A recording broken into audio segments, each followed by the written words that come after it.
Ventilation, yeah. Kim Moore sits around the kitchen table with her 3 daughters looking at old photos of her son, Adam Danko. We were always together. Yeah. Adam died of an overdose in May of last year. The coroner ruled his death accidental.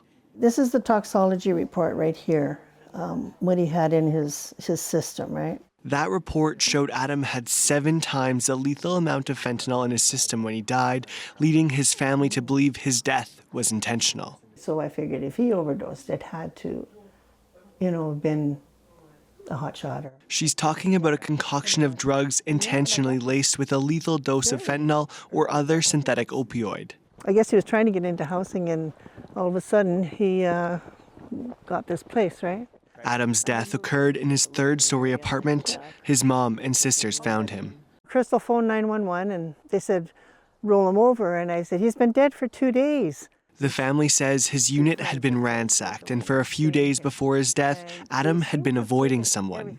They found suspicious items in his home, like pill bottles that belonged to other people. We went through every single little piece of anything in his apartment. Took pictures, sent it to the cops, and it was, just be patient with us.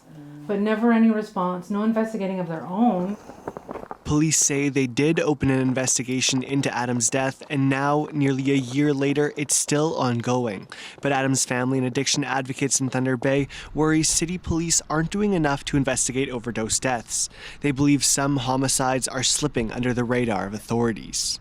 I've had a number of clients, come up to me and say, somebody tried to hotshot me last night, or so-and-so tried to do this to me and hotshot me. Ontario's chief coroner says overdose deaths in the province have increased by 75% since the pandemic began. Police say that's stretching their resources, and overdoses are particularly difficult to investigate. Sometimes there's no evidence. Sometimes there's no cell phone. All the other things that we did, there might not be any video in the area.